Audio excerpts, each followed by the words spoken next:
Isang magandang araw po ng linggo sa inyo lahat. Latest weather update po muli tayo September 24, 2023. So ang dalawang active low pressure area po na ating binabantayan dito nga po sa loob ng PAR. Kaya ito nga po ang estimated natin na layo niya, no.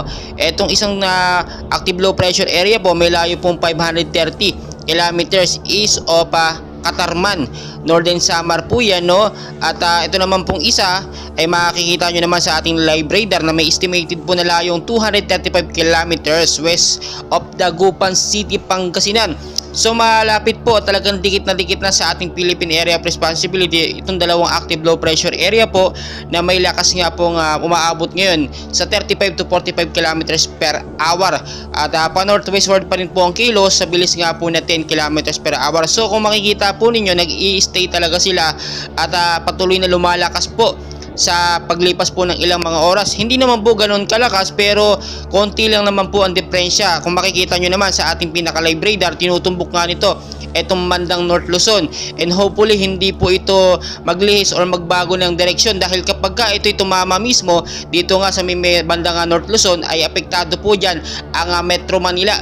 Which is alam naman natin kapag ganito mga active low pressure area, nagdadala po ito ng patuloy na pag-uulan. Kaya ngayon po, no, meron po tayo bantayan ng sama ng panahon, active low pressure area. Tulad po na aking laging sinasabi noon pa man, maging I'm ready po tayo sa mga posibilidad na mangyari.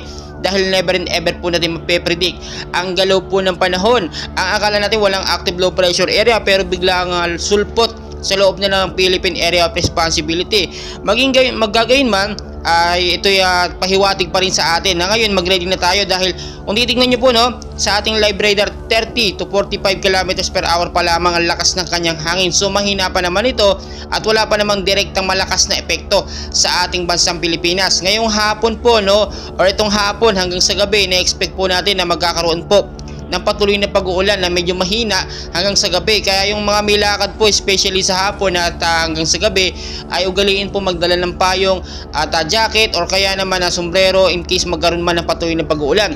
So lagi ko din po pinapaalala yung mga lugar po na bahain dyan sa Metro Manila, linisin po natin yung mga estero, yung mga kanal para yung mga basura hindi bumara at yung tubig po kapag may patuloy na pag-uulan ay makaagos po ng mabuti. Mag-ingat din po yung mga lugar na matataas dyan, especially sa Baguio. Alam naman natin, kapag ganitong rainy season at tuloy-tuloy yung pag-uulan, nakakaranas po tayo ng paglambot ng lupa which is nagiging cause nga po ng landslide.